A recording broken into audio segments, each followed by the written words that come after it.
across the sea. She waits for me when she is sleeping. She dreams of me, and when I return, I'll give all my love to her and send her tears. Everybody, here we are at the Great Lakes Yacht Harbor in downtown Sturgeon Bay. Sturgeon Bay has a rich history of shipbuilding and nautical fare from years past to the present. And we have a combination of the two here today for us, and a real treat for you. And that we have a captain here that is going to explain his boat firsthand and give you a special tour, a restricted tour for you. Let me introduce here our captain and let him take it here from. Hi, my name is Captain Kyle Freoff. I'm the captain on board the world's most authentic sailing replica of Christopher Columbus's favorite ship, La Nina.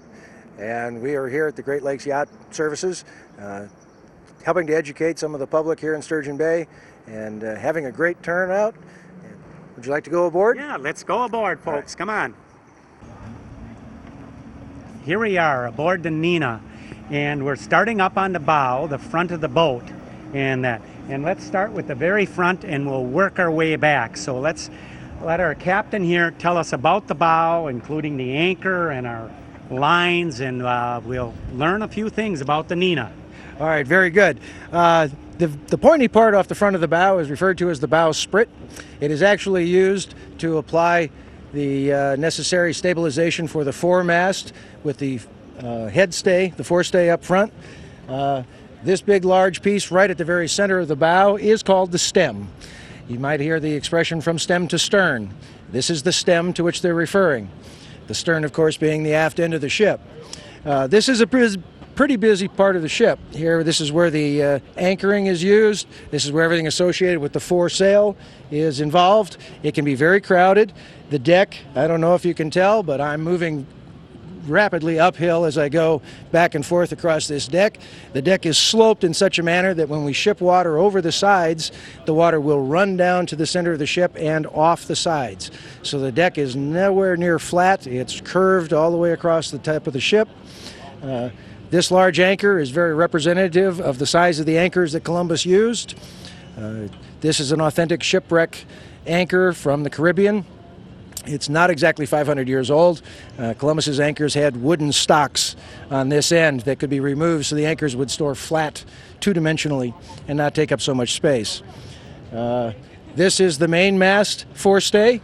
It goes all the way back to the main mast, but everything else around this foremast, the foresail, the fore shrouds, tacks, sheets, braces, all these lines have a reason for being here. You may have heard the term a halyard on a sailboat, used to raise and lower the sails on the boat. This is exactly how it got its name. It's a halyard. It literally hauls the yard over the top of the mast. It supports all the weight of the yard arm up above. The two lines at the very top are called lifts. They make sure that the yard can be moved side to side and change the angle of the sail to change the shape of the sail depending upon the angle of the wind. Did sailors have to occasionally go to the top of the mast? Sailors occasionally had to go to the top of the mast, but not very often. Everything on the mast up here comes right down to the deck. It allows us not to have to go up there very often. If we have a problem with something to work on, we simply lower it right to the deck. Would you like to go back? I'll show you a bit about the windlass and how that hauls up the anchor. We'll take a tour in the back here. Right.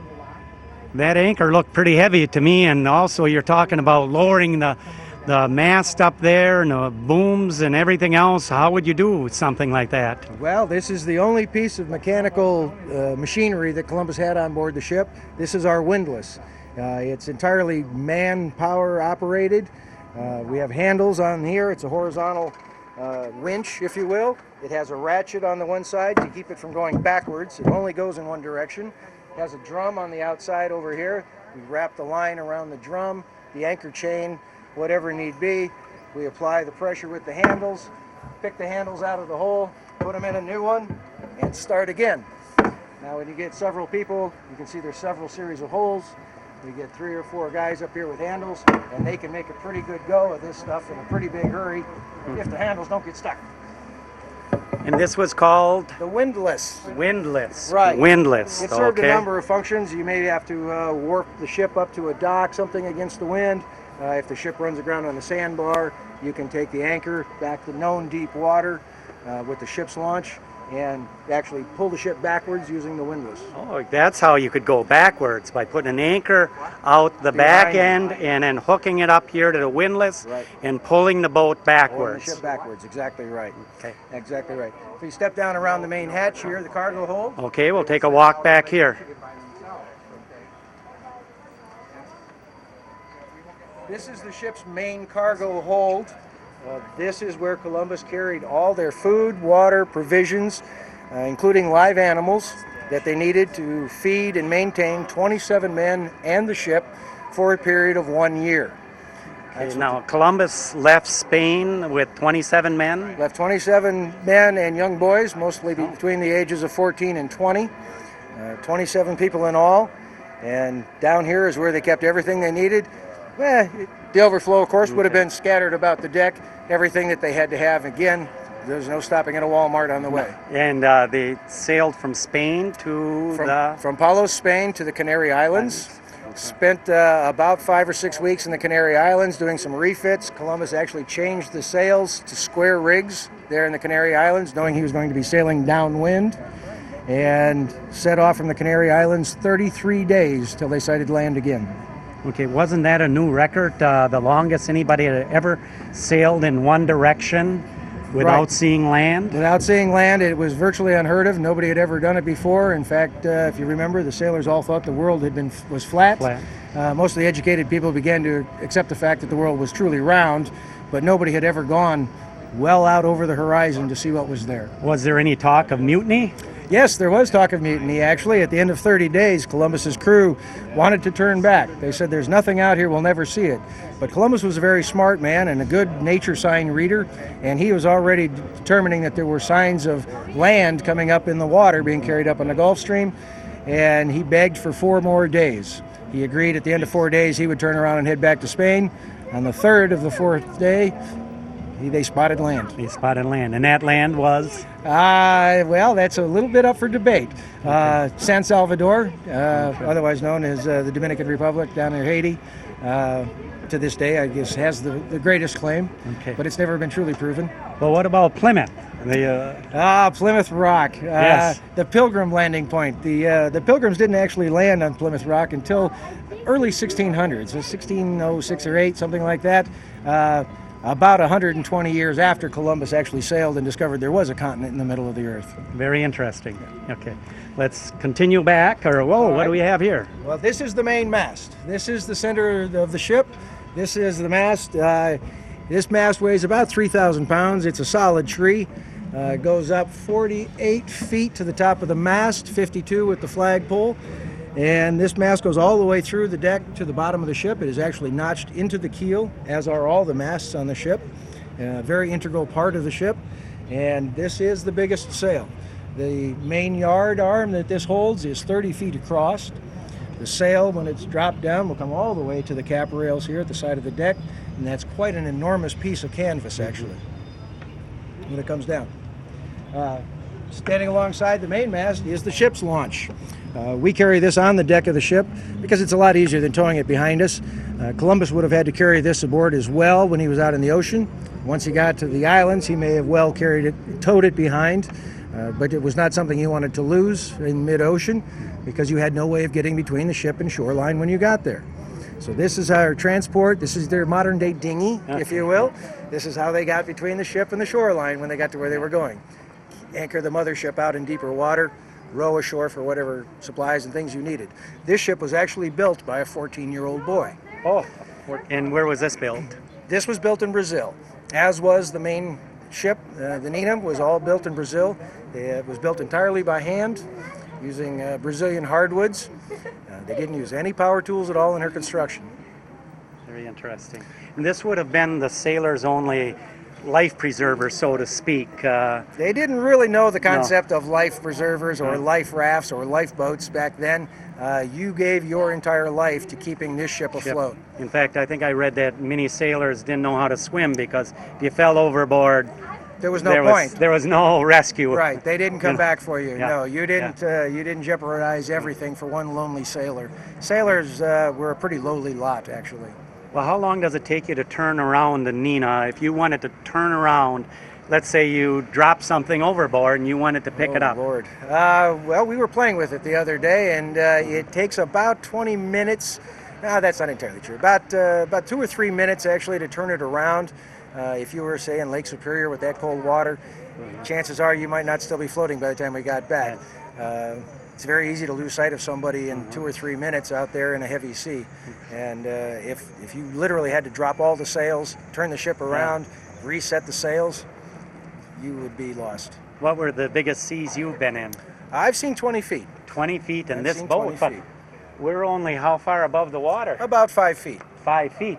Yes. So they were breaking over the bow They were and breaking washing over everywhere. Yes. and you had to be careful not to be washed overboard. That is correct. Yes. Okay. That's why you have that top deck, and maybe we should go up there and take a look. Sure, we can take Up a walk there. up to the poop deck. Uh-huh.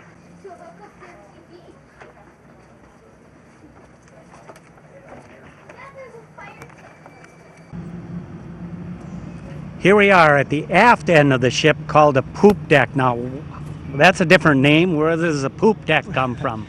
Well, there's a raging debate about that. I had a lovely little French teacher tell me that it was named because of a glad tiding in France known as Les Pulpes. And to wish somebody to be pulped was to wish them following seas and calm winds. And in a following sea with a calm wind, the ship would be moving very slowly. The waves would actually accelerate run faster than the ship. And this is the deck that would be washed when the wave came over the back of the ship. It came known as the poop deck. Okay. And this boat, the Nina, and that, does it weigh, did I read 100 ton? It displaces 100 tons. If we were to push her literally till the decks were awash, it would displace 100 tons of water. Right. The weight of the ship is about 76 tons. 32 ton of that is ballast in the bottom of the ship. Okay. And That's to what keep is us upright. ballast? Ballast is actually, we use hand-cut granite stones down below, and the ballast is what keeps the ship upright against the weight of the mast and sails, and also when the wind fills the sails and pushes on the side of it, it's what keeps the ship from just simply being blown over on its side. Okay. Right. Okay, I understand. All right. And what's the minimum water you can go in with the Nina? 7 feet 7 feet. So Takes there's 7 7 feet of boat below the water. below the water line. Correct. It takes 7 feet of water to float it. Okay. And how wide is the Nina? She's 17 and a half feet wide at the middle of the ship there, midships. So the draft is 7 feet, and the beam, the width is 17 and a half feet. 17 and a half feet, and the length. Is about 66 feet on the deck. She's about 80 feet overall from sparred length, and this is where the officers would And preside. the officers, the crew members weren't allowed up on the poop deck. That is were they? correct. Right. This is also referred to as the stern castle. That is one of the ways that they were able to separate the distinction in classes between the lowly sailors and the officers in their festive dress.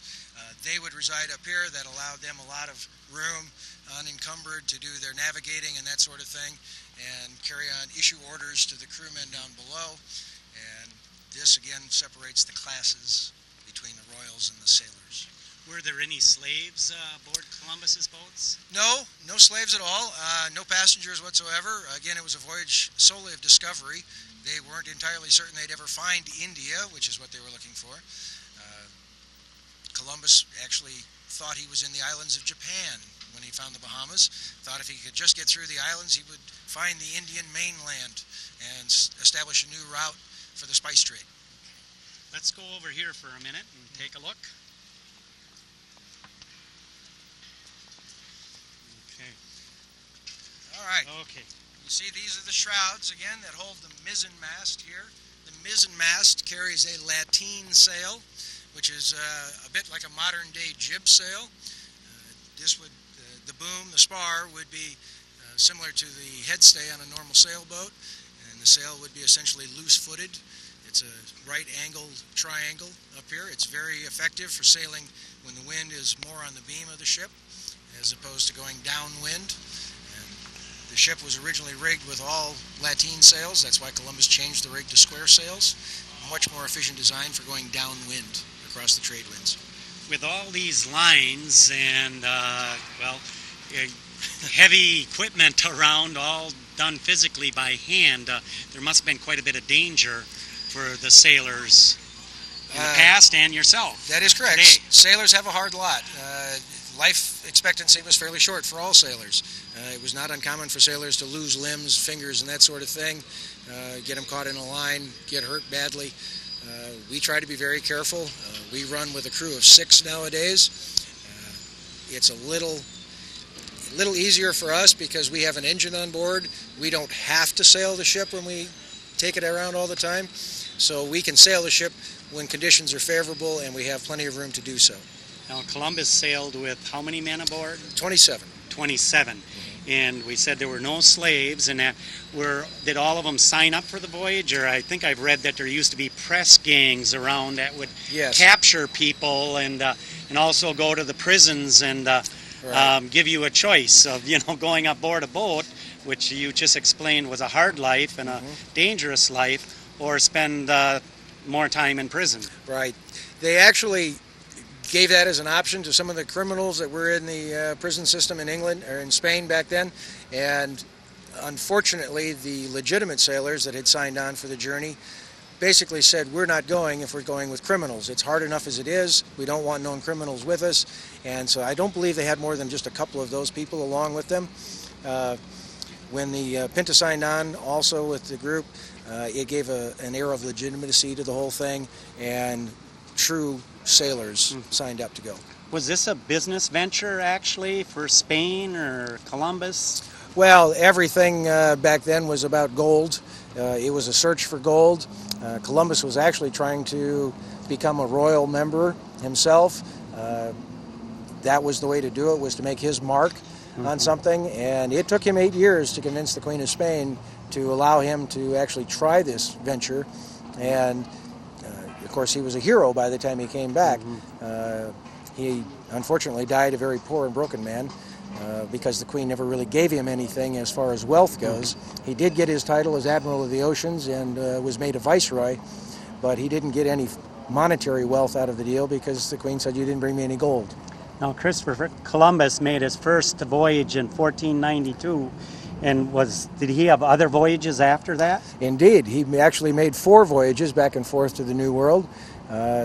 When he returned to Spain on board the Nina, because the Santa Maria had run aground, he fell in love with the ship and said, this is the type of ship I need for my explorations. And on his second and third voyages, used this ship as his flagship out of 17 other boats. 17? Oh, okay. So he truly fell in love with the ship and in fact bought half interest in it eventually. Now, you said the Santa Maria ran aground? Yes, the Santa Maria ran aground on Christmas Eve down in the islands, and Columbus left the ship behind on the reef. It was being broken apart as it was, came aboard the Nina with his officers, and left the crew behind from the Santa Maria to use the lumber to build the first settlement. How interesting. Yeah. Always went down backwards, all ladders.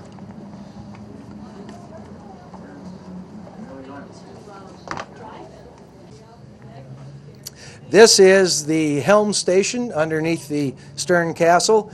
It is probably the only sort of protection from the weather that you might have on board the ship, although I can tell you that the planks up above leak a lot, so there's really no such thing as a dry place on board the ship in foul weather. But this is where most of the action happens when we're underway, because this is where we steer the ship.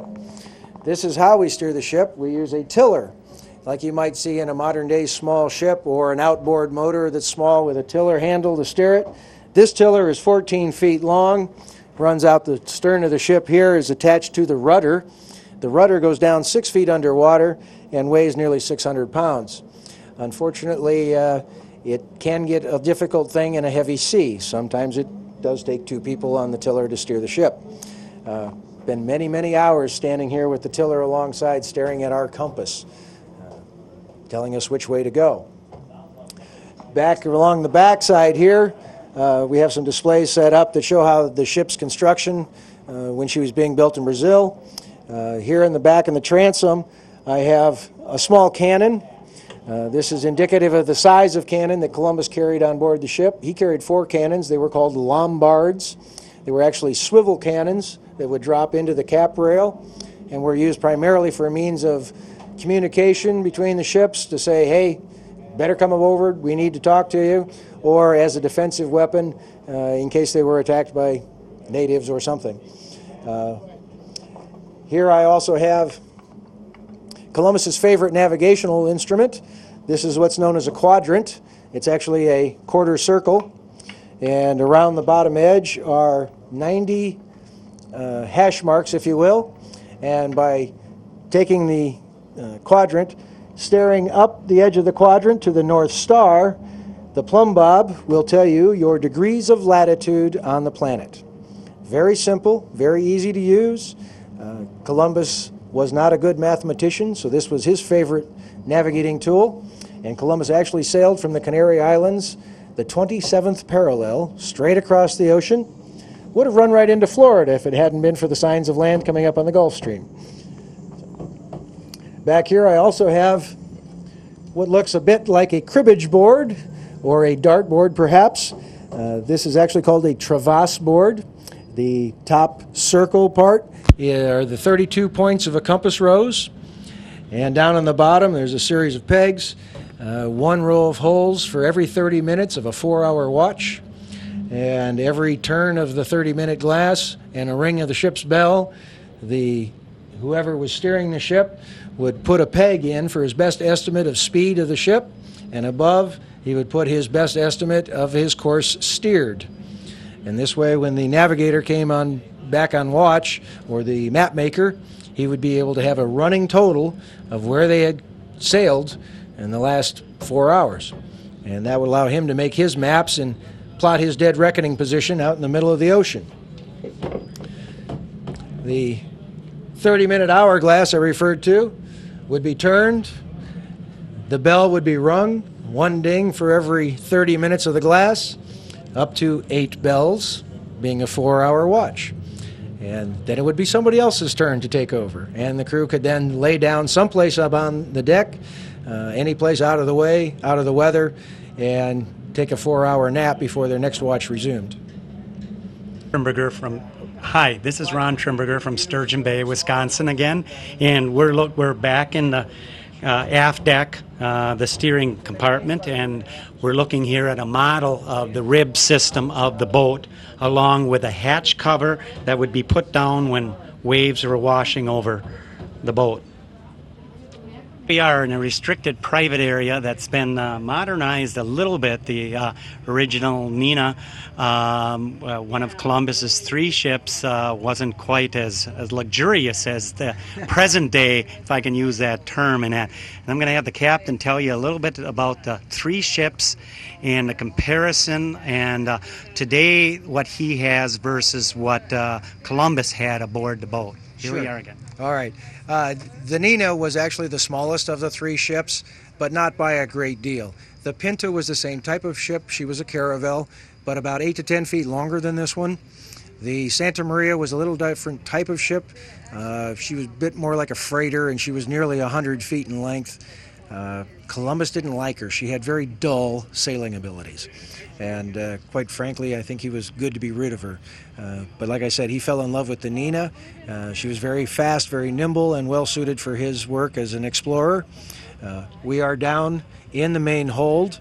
The crew of the modern day Nina is pretty much the cargo that the ship transports from port to port. We live in the hold. This is where we stay.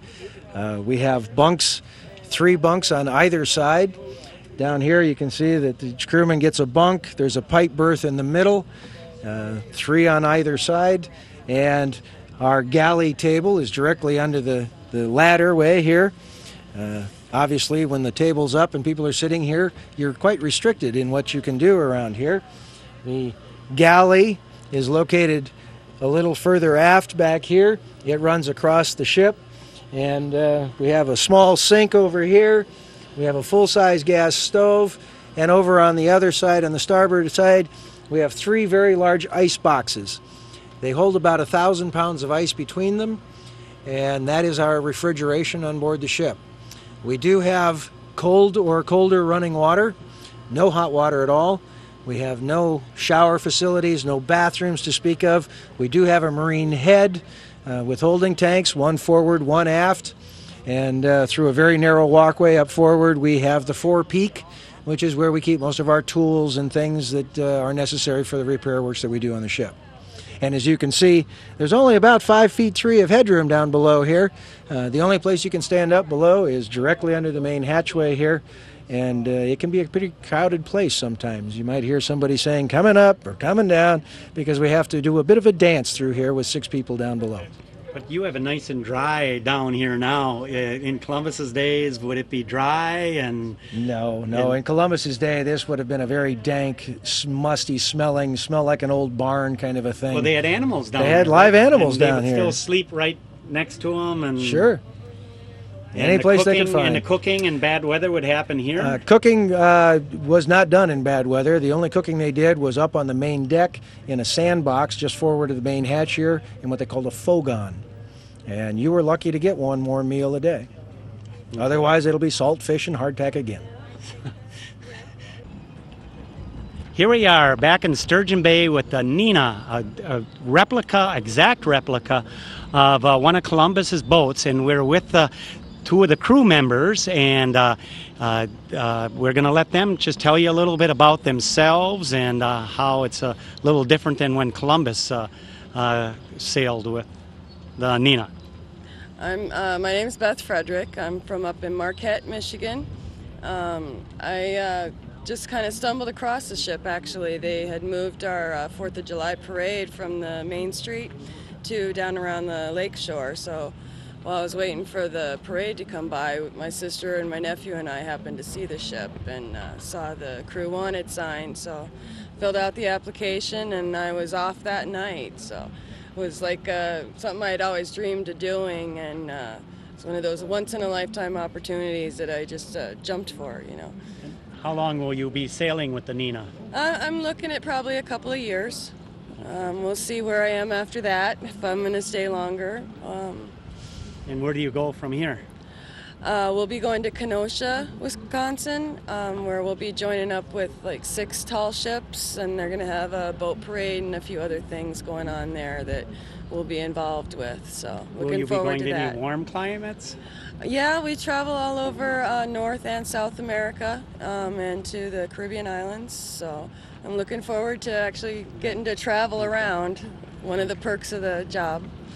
Did Columbus have any females aboard his boats? Absolutely not. They thought that having a woman on board a ship meant that it was bad luck, so something bad would happen to them. So they didn't not allow women on board. Are you having good luck since you've had a woman on board? I really can't answer that question. You want to introduce yourself? And here, take the mic. Yeah. And that's, yeah. My name is James Leaf, and I am also from Marquette, Michigan. And, you know, it was very sporadic how I came upon the boat, too. Friends of mine told me about it, and I went down and saw that they were hiring, filled out an application. They pretty much hired me on the spot. I just had some things that I had to take care of. Had a big sailboat race that I had to go and race in, and then I hooked up with the boat in Sault Ste. Marie. So what are your duties while you're out on the sea? When we're out on sea, the biggest thing that we do is helm the boat, steer it, you know, any kind of maintenance that needs to be done while we're underway. Our bread and butter is definitely the tours, though, is having people come on. And do you have any modern navigational tools to help you? We sure do. We sure do. We've got an auxiliary diesel, and we've got all of the regular navigation instruments. And what would GPS, those be? GPS, radar. You know, they definitely help us out in the fog. What was the hairiest experience you've had since you've been a crew member? I haven't really had any hairy experiences, you know. It's not too bad. The closest I think that I've even come is when there was a big windstorm that was supposed to be coming up, and we were able to hear about it on the NOAA weather radio, and we pulled into a safe harbor, and we missed the entire storm because we were tucked back behind a couple of big ore docks. So when we came out the next morning, though, we were hearing about all these thousands of people without power and trees down everywhere. So we were very happy that we had pulled in that night. And that was, where was that? It's a little place called Two Harbors. It's up by, It's north of Duluth in Minnesota. yeah, Duluth. Okay. Will the Neenah just be in the Great Lakes, or? No, actually, we're planning on going into Chicago, into the Chicago River, and into the Illinois, and then down the Mississippi. Hit Baton Rouge by about Christmas time, and next year we're scheduled to go through the Panama Canal and up the West Coast. Oh, so you're going to actually hit 2 oceans. Absolutely. And, wow, wonderful. What's the longest voyage the Neenah has ever made? I believe that it was about 4,000 miles from Brazil, where she was made, all the way up to New York. Okay. And so the boat, the replica was made in Brazil, and by not using power tools, basically. Correct. Using All hand tools using the same and then Mediterranean sailed mold. Yep. from Brazil, and started its tour. And Neenah was built about how many years ago? 16. 16 years ago. Have you had to do any major refits? Not so much refits, is just typical maintenance. We re-oiled the entire hull of the boat using pine pitch tar and linseed oil, and we just did that about a week ago, and it only took us about a day to do. So, but it was 98 degrees and putting black. Yeah, working on a coat, black yeah. ship in that kind of a heat, but it was definitely hot. So explain this tarring process to me. It's basically just like painting the boat using the tar. So it's really straightforward, and the boat likes to soak it up, and really looks And a lot better the after. reason for the tarring is to protect it. Exactly, it's going to seal out the water and make it more waterproof. Did Columbus have much trouble with his boats rotting? From what I understand is that they did. You know, they didn't really have as much technology as we do, and not to say that we use as much modern technology now, but we're able to actually pull the boats out of the water and redo the hulls and stuff. You know, and we don't have the worm rot problems that they had because of that. Yeah. Does the Neenah have chinking in between the planks? Any kind of caulking like, or to seal them? It's actually, I don't remember the name of the wood, but you take strips of it and you just strip the wood down, and then you twist it, and then it gets pounded down in between the planks, and then you take the pitch tar and melt it into it, so it seals it up in between the planks, the same way they would have done it back in Columbus's day. Thank you very much. We're going to ask another crew member. Well, my name's Chuck O'Grady. I got involved with the Neenah back in 2001. She came into Michigan City, Indiana, and I hung out at the ship and met everybody. And I overheard the captain and the first mate talking they needed groceries. Well, I had a car, and so I volunteered. Every year she came back, I came back to the ship. Finally, one year, it was in 2003, the captain said, you know, you've become quite a regular. How would you like to sail with us in 2004? I said, well, Captain, I'll be honest with you, I got some bad knees and a bad hip, but if we can make arrangements, I'll do it. Well, that year the head captain, Captain Morgan, called me up in the early spring and asked if I would like to go along. I said, yeah, we've made arrangements. And since then, off and on, I've been sailing on her. And it's a privilege. It really is. To be on something as this historic replica from the ground up, the way she was built, all by hand, it's just an honor and a privilege. And this may be, because of health, my last year. But it is a privilege, and I hope everybody who watches this will come see her when she's in the next port. That's it. Any stories to tell about it? Well, yeah, the first time I signed on, I've been a bachelor nigh on 40 years, and I'm used to having 2 Cokes in the morning for breakfast. Well, our cook, Miss Ellie, first day for breakfast, she said, Chuck, breakfast is ready. I said, no, that's okay, Miss Ellie. I had my 2 Cokes for breakfast. Now, Miss Ellie is a short, elderly lady, wonderful lady. She comes up to me, about that high she is, and she looked at me and she said, "Chuck O'Grady, as long as you're on this ship, you will eat breakfast. You will not drink your Coke, you'll eat breakfast." And so that's one of the things that's always stuck in my mind. And then people will come up when we're in port, and they'll be asking, "Hey, Captain, can we have a picture of you and my cousin or my niece?" Everybody thought that was funny until the day the real captain was standing next to me. Well, fortunately, he had a sense of humor, and so that's been kind of a joke around the ship ever since. Well, that's about all I got to say. Here we are with the Nina again in Sturgeon Bay. Nina, the exact replica of Christopher Columbus's one of his 3 boats. And I was looking at the wonderful Christopher Columbus activity book and talking to Miss Elliott here, the long-time crew member. In fact, your son is even a crew member too, Yes. I believe. And I was looking here at foods that Christopher Columbus discovered. Can you tell us a little bit about your experience with Nina and the difference, now than when you started, 7 years ago? 7 years ago, I've been on for 7 seasons. 7 seasons. And I started out just as either a month to 6 weeks tour, and that has lasted for 7 years. 7 years. Yes, sir. Wow.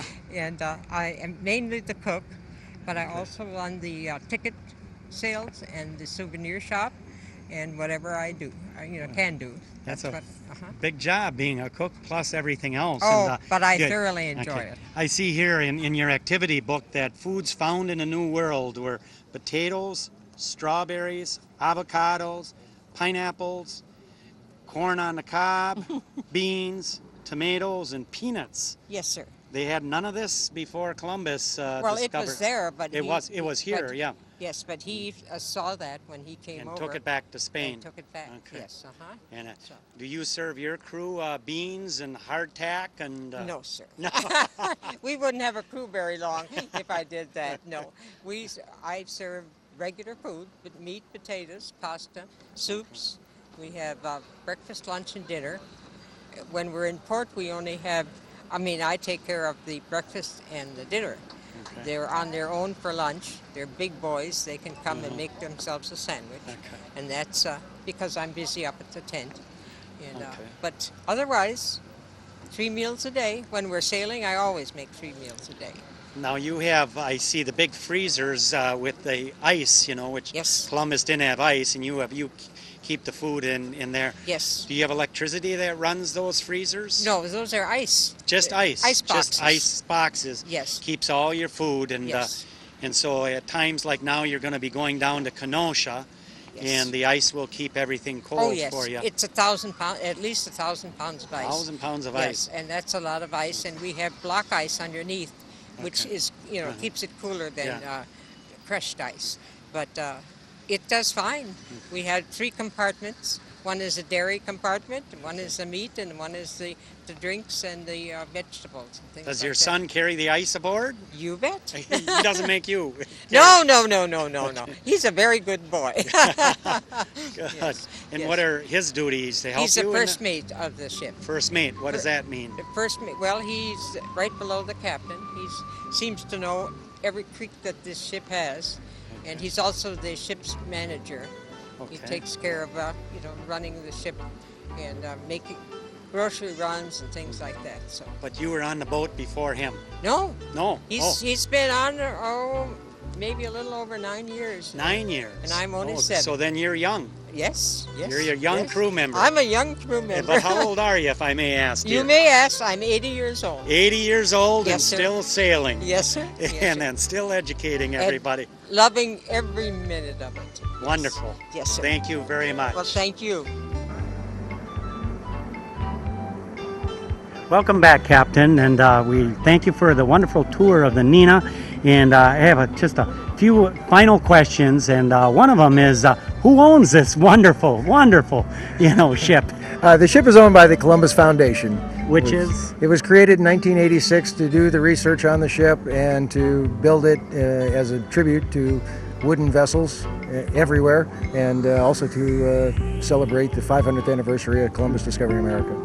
500 years ago, and to celebrate, and it's a non-profit organization. It is a private foundation. I don't know what kind of money they make.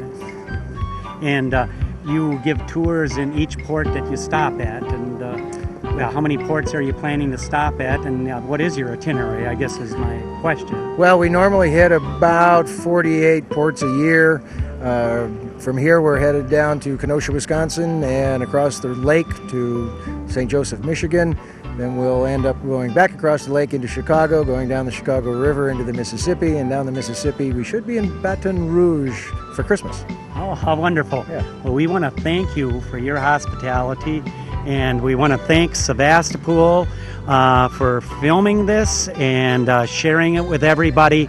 And we invite you all to, come back in 2 years when the Nina hopes to be cruising back into our happy waters here. And thank everybody. And this is Ron Trimberger, and your cameraman here is Mr. Chapman, Laddie Chapman, which you're all familiar with, I'm sure. And thank you for joining us today.